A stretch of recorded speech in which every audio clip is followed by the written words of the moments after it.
Sebagai negara berdaulat, tentunya Indonesia berupaya untuk terus meningkatkan kekuatan militer. Peningkatan kekuatan militer tentunya akan memaksimalkan penjagaan kedaulatan negara.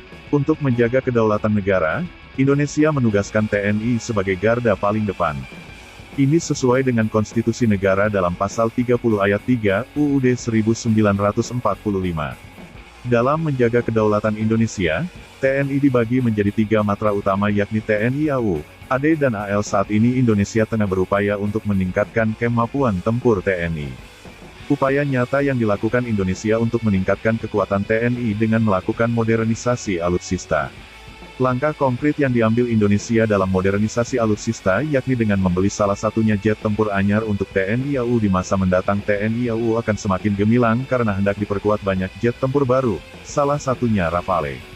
Namun perlu ditekankan bahwa jauh sebelum kehadiran Rafale, Indonesia sudah lama diperkuat dengan jet tempur tangguh. TNI AU diperkuat dengan berbagai jet tempur yang mumpuni dan masuk kategori paling berbahaya khususnya di kawasan. Dalam skala ASEAN, militer Indonesia menurut China sebagai yang terkuat di kawasan. Tak heran jika militer Indonesia jadi yang paling mumpuni. Lantaran menurut media China 163.com, Indonesia memiliki potensi yang sangat besar di bidang pembangunan militer. Menunjukkan bahwa Indonesia sangat serius dalam upaya peningkatan kekuatan militer. Lantas jet tempur apa saja yang masuk kategori terkuat di ASEAN, yang dimiliki TNI AU? Dikutip dari tr1army.com tanggal 7 Februari tahun 2022.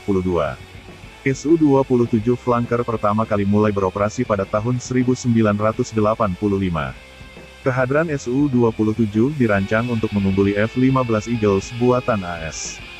Su-27 diekspor secara ekstensif sekitar tahun 1990-an, dan di Asia Tenggara saat ini dioperasikan oleh Vietnam dan Indonesia.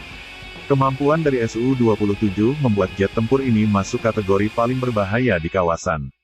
Kekuatan tempur TNI AU sekitar tahun 1990-an disebut menjadi salah satu pembeli terbesar Su-27.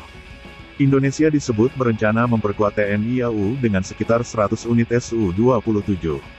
Kekuatan udara Indonesia pada pertengahan tahun 90-an akan tumbuh menjadi salah satu dari banyak pembeli terbesar di dunia untuk pesawat Su-27 Flanker, dengan rencana yang diperkenalkan untuk armada lebih dari 100 jet tersebut untuk mengetik inspirasi armada kontemporer di tengah ketegangan yang berlebihan dengan kekuatan Barat atas pertempuran di Timor Leste. Namun lantaran dana pertahanan negara yang terbatas kemudian ketegangan Barat, dan kurangnya perencanaan akuisisi jangka panjang mengakhiri prospek untuk kesepakatan Su-27 jelas sumber. TNI AU menjadi salah satu pengguna dari jet tempur Su-30 varian Su-30 Mk2. Kepemilikan Su-30 menunjukkan bahwa kekuatan tempur Indonesia memang sangat tangguh. Di ASEAN sendiri ada beberapa negara yang menggunakan Su-30. yang bertanggung jawab atas Berbeda operasi dengan pertahanan Su-30 dan pertempuran MKMSM di yang udara. diproduksi di Dari pabrik tahun ke penerbangan tahun, TNI AU terus IRKU mengembangkan dan Su-30 memperbaharui kekuatannya. dikembangkan Dan sebagai untuk tahun bagian dari rumah tangga 2021 pesawat ini, tempur yang apa saja terpisah di kealat pabrik tempur dan pesawat pertahanan yang Komsomol mereka on punyai? Amur. Akan aku Dan paparkan setelah satu-satu dalam 2009, video berubah berikut menjadi ini. memproduksi Su-35S untuk kekuatan udara Rusia.